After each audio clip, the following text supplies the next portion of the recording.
حضرات السلام علیکم۔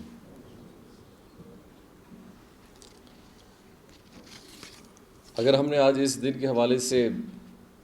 جو سب سے بڑا میسج، یہ جو سب سے بڑی بات اپنے دل میں اپنے دماغ میں ایک مسلمان کی حیثیت سے اگر بٹھانا ہے تو ہماری تقریر یا ہمارا سمجھانا آپ کو اس پورے نظام کے حوالے سے سمجھانا بہت کم ہوگا، جو کہ قرآن مجید میں جن آیات کا ذکر تلاوت میں کیا گیا۔ اور دنیا میں بھی اصول بھی، خاص کر ہم اگر اپنے آپ کو مسلمان سمجھتے ہیں اور یہ ایمان رکھتے ہیں کہ ہم نے ایک دن اس دنیا سے بھی جانا ہے اور اپنا حساب بھی دینا ہے، اور اس دنیا میں رہتے ہوئے بھی اپنا حساب دینا ہے، اور آپ صلی اللہ علیہ وسلم کی امت ہونے کا دعویٰ بھی اگر ہم کرتے ہیں، روز قیامت پہ بھی اپنا ایمان رکھتے ہیں، اللہ کی وحدانیت پہ بھی ایمان رکھتے ہیں، اور اس طرح دین کے ہر اس پہلو پہ اپنے آپ کو مسلمان سمجھتے ہیں، تو اس دین کے حوالے سے اور اس قرآنی آیات کے حوالے سے اس سے مزید کوئی اور بات نہیں کی جا سکتی۔ یہ تو ایک ہمارا فریضہ ہے جس کو ہم نے اپنے دل میں سب سے پہلے اور اپنے دماغ میں سب سے پہلے بٹھانا ہے۔ شاید بہت سارے لوگ دینی پہلو پہ جب بات کرتے ہیں تو نظریہ بڑا یہ پیش کرتے ہیں کہ جی دین اتنا تنگ نہیں ہے۔ دین بالکل تنگ نہیں ہے۔ اسلام میں گنجائش ہر لحاظ سے ایک بہت بڑی فریڈم ہے، لیکن وہ فریڈم اور وہ سہولیات اپنے ایک دائرۂ کار کے اندر ہیں۔ اس دائرۂ کار کے اندر رہ کے اگر آپ جو بھی کر سکتے ہیں، آپ کو کسی نے منع نہیں کیا، لیکن عموماً ہماری جو خواہشات اور دین کی تنگی کی بات آتی ہے تو ہم اس لائن کے باہر دین کو لے جاتے ہیں، اور پھر یہ محسوس کرتے ہیں کہ دین ہمیں ان سب چیزوں سے جو روک رہا ہے، تو اسلام میں اتنی تنگی نہیں ہے۔ حالانکہ اسلام کے پہلوؤں میں اگر ہم دیکھا جائے اور معاشرے کی ہم بہت ساری برائیوں کا جب ذکر کرتے ہیں، اور جہاں پہ بھی ہم دینی مسئلے کو اور دین کو کوٹ کرتے ہیں، حالانکہ ہمیں دین کو کوٹ نہیں کرنا چاہیے، اس کو ہمارا زندگی کا ایک حصہ بننا چاہیے، لیکن جب ہم کوٹ کرتے ہیں تو فلاں آپس میں یہی شیئر ہوتی ہے بات کہ نہیں جی اللہ غفور الرحیم ہے اور بے نیاز ہے، اور یہ بالکل آپ لوگ بڑے تنگ ذہن رکھتے ہیں اور سوچ رکھتے ہیں، یعنی کہ آپ جھوٹ بول لیں اس میں کوئی مسئلہ نہیں ہے، آپ کسی کے حق تلافی کر لیں اس میں کوئی مسئلہ نہیں ہے، کسی کی زمین پہ قبضہ کر لیں کوئی بڑا گنجائش نہیں ہے، دین اس میں بڑی چھوٹ دیتا ہے، کسی کی برائی کر لیں یہ بہت اچھا ہے، والدین کے حقوق پورا نہ کریں تو دین بہت فراغ دلی سے آپ کو اجازت دیتا ہے، ایک شخص کو قتل کر دیں بہت صحیح بات ہے، کوئی مسئلہ نہیں ہے، یہ آپ کی ایک روایتی ہے، ہم نے اپنا ایک مسئلہ ہے، اپنا ایک بدلہ لیا ہے، اور اسی طرح ہم نے ایک ذمہ داری، جس طرح محترمہ نے فرمایا تھا، یہ تو ہمارا ایک رائٹ ہے، اور ہم نے تو کبھی ڈیمانڈ بھی نہیں کی، اور ہر انسان اپنی مرضی سے کرتا ہے، اور ہم نے کبھی کوئی مجبوری بھی نہیں رکھی،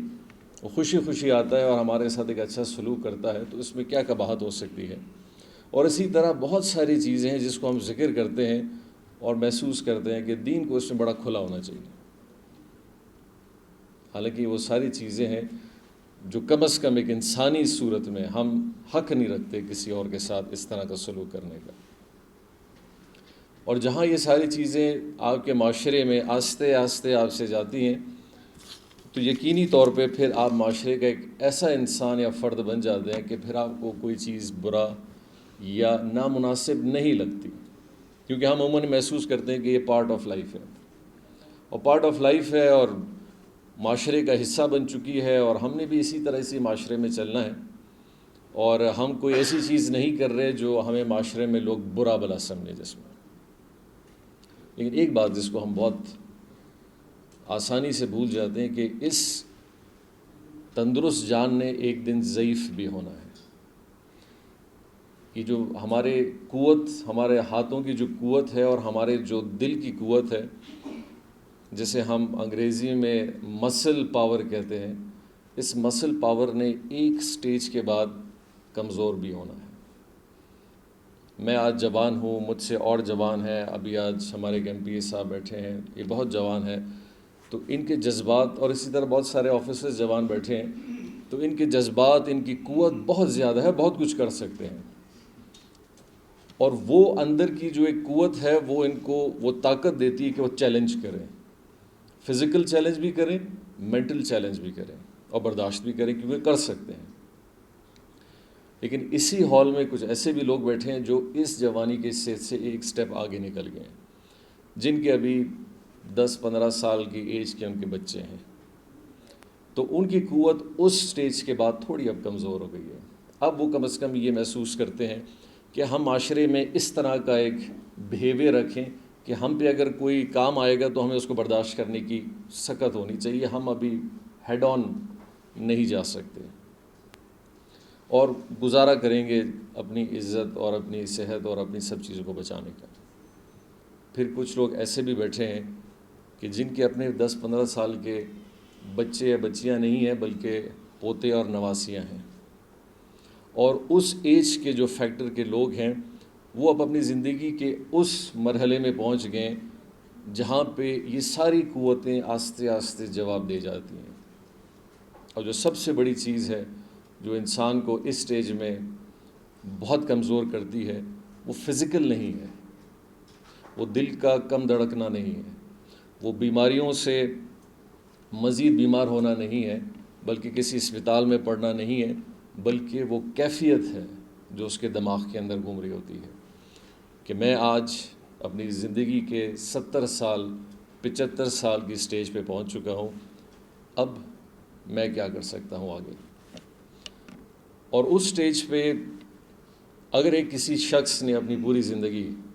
کم از کم ایک محنت کی طرف کر کے آگے گزاری ہے، دیکھیں اسلام آپ کو 2 چیزیں بڑی اچھی سکھاتا ہے۔ جیسے کہتے ہیں کہ ہر چیز کا دار و مدار اس کی نیت پہ ہے۔ اگر آپ کی نیت میں کوشش ہوگی تو اللہ آپ کو کہیں نہ کہیں کسی نہ کسی حوالے سے اس کا راستہ دکھا دیتا ہے، اور کم از کم اگر آپ کے ساتھ وہ کامیابی نہ بھی ہو تو آپ کم از کم کسی دن یہ جواب دہ ضرور ہوں گے کہ میں نے کوشش ضرور کی، میرے حالات اچھے نہیں تھے، میرا معاشرہ ایسا نہیں تھا، لیکن میری کوشش ضرور تھی، اور شاید آپ کی کوشش کی بنا پہ آپ کا معاملہ بہت بہتر ہو۔ لیکن ایک شخص جو کم از کم اس نیت کے ساتھ اس سٹیج پہ ہے اپنی زندگی کے کہ جہاں وہ یہ محسوس کرے کہ میں نے کوشش بھی نہیں کی، تو اس کی کیفیت بہت بری ہوگی، اور اس کیفیت میں کسی انسان کا ہونا میرے خیال دنیا کے کسی اور عذاب سے سب سے بڑا عذاب ہے، کہ وہ ہمیشہ ہر دن اس کو یہ بات کھاتی رہے گی کہ کاش کم از کم میں کوشش کر لیتا، ٹھیک ہے نہ ہوتا کوئی بات نہیں۔ تو میں اس کی چھوٹی سی مثال دوں گا۔ ہمارے ایک جاننے والے تھے، اور ان کا ایک کاروبار کسی حوالے سے ایسا تھا کہ ان کو سود کی یا کسی اور معاملے میں پیسہ لینا پڑا، تو ایک گفتگو ان کے ساتھ چلی کہ جی آپ کوئی اور لائن بھی دیکھیں، کوئی اور طریقہ کار بھی دیکھیں اپنی زندگی پورا کرنے کا۔ تو ان کا ایک جواب بھی بڑا ویلڈ تھا کہ جی میرا تو کوئی نہیں ہے، میں اکیلا ہوں، نہ میری اولاد ہے، نہ میرے گھر بار، نہ کوئی نواسے نواسیاں، نہ کوئی ایسا خاص رشتہ دار، میری ڈپینڈنسی ہی اسی عمل سے ہے اور اسی طریقے سے ہے، اور اگر میں اس کو بھی اگر چھوڑ دوں تو میرے لیے زندہ رہنا بڑا مشکل ہے۔ تو دوستوں نے ان سے کہا کہ کیا آپ نے کوشش کی؟ تو انہوں نے کہا کوشش تو نہیں کی۔ تو ان سے کہا کہ اگر آپ کوشش کی طرف کم از کم اور کچھ نہیں اپنے دل کے اندر آج یہ بات بٹھا لیں کہ ٹھیک ہے میں ایک کوشش اس کی جانب کرتا ہوں، ایک اچھے رزق کی طرف، ایک اچھے عمل کی طرف، ایک اچھے کام کی طرف، تو ہو سکتا ہے کہ قیامت کے دن آپ اپنے ایک جواب میں یہ بات لے جائیں کہ جی میں نے کوشش ضرور کی، اور شاید آپ سے پوچھ لیا جاتا ہے کہ کیا آپ نے اس کام کے لیے کوئی پیش رفت کی تھی؟ تو اگلا بندہ اگر یہ جواب دے کہ نہیں جی میں نے پیش رفت نہیں کی، تو پھر ایک سزا انسان سوچتا ہے۔ لیکن جس شخص میں آپ کوشش کا عمل دیکھتے ہیں، پھر آپ کا دل بھی اس کے لیے کرتا ہے کہ آپ اس کو تھوڑا فورگو کر دیں، اور یہ میں اور آپ اپنے نظام میں بھی دیکھتے ہیں۔ آپ کے سب آرڈینیٹس ہوں گے، آپ کے اولاد ہیں، آپ کے بچے ہیں، آپ کے نوکر ہیں، آپ کے امپلائیز ہیں، آپ ہمیشہ ان سے ایک چیز ضرور ایکسپیکٹ کرتے ہیں کہ کم از کم بھائی ٹرائی تو کر لو، کوشش تو کر لو، کم از کم میں تمہارے عمل میں یہ دیکھ لوں کہ ہاں تم لگے ہوئے ہو اس کام کو بہتر کرنے کے لیے، لیکن اس کے برعکس ایک ایسا آدمی ہے جو بالکل اڑ کے بیٹھا ہوا ہے کہ نہیں میں نے کرنا ہی نہیں، تو آپ فطری طور پہ اس آدمی سے چڑھ جائیں گے، چاہے وہ آپ کی ہو، آپ کے 2 بیٹے ہیں یا آپ کی 2 بیٹیاں ہیں، ایک ہے فرما بردار ہے، کام کرتی ہے، کوشش کرتی ہے ماں یا باپ کو خوش کرنے کے لیے، تو آپ کو اس کی محنت نظر آتی ہے، ایک ہے کچھ نہیں کرتا بلکہ 2 سنا بھی دیتا ہے، تو یہ ممکن ہی نہیں ہو سکتا آپ دونوں کو ایک ہی پہلو میں رکھیں۔ ٹھیک ہے آپ کی اولاد ہے، وہ آپ کے لیے ایک پیار ان دونوں کے لیے ہوگا، لیکن آپ کی اس بچے کے لیے جو کم از کم ایک کوشش کر رہا ہے اپنی کمزوری کے ساتھ، جس طرح بھی ہے، آپ کو اپریشیٹ وہ ڈیفینیٹلی لگے گا، اور آپ کے دل کے اندر اس کے لیے جگہ ایک اولاد کے لیے، ایک سب آرڈینیٹ کے لیے، ایک امپلائی کے لیے یا دوست کے لیے زیادہ بنتی جائے گی بنسبت اس کے جو بالکل نہیں کر رہا۔ دین بھی اسی چیز کا مسئلہ ہے۔ اللہ آپ سے ایبسولوٹ اوبیڈینس نہیں مانگتا، اللہ آپ سے وہ فطرتی جو ذہن میں آپ کے ہونا چاہیے وہ درکار مانگتا ہے کہ کیا اس بندے کے اندر میری طرف لوٹنے کا، ریورٹ کرنے کا کوئی مادہ ہے یا نہیں ہے۔ اگر ہے اس کی گنجائش بنتی ہے، لیکن اگر نہیں ہے اس چیز کو اللہ خود آہستہ آہستہ بلاک کر دیتا ہے۔ اور اس کی بڑی آسان مثال ہے کہ انسان سے جب کوئی گناہ ہو جاتا ہے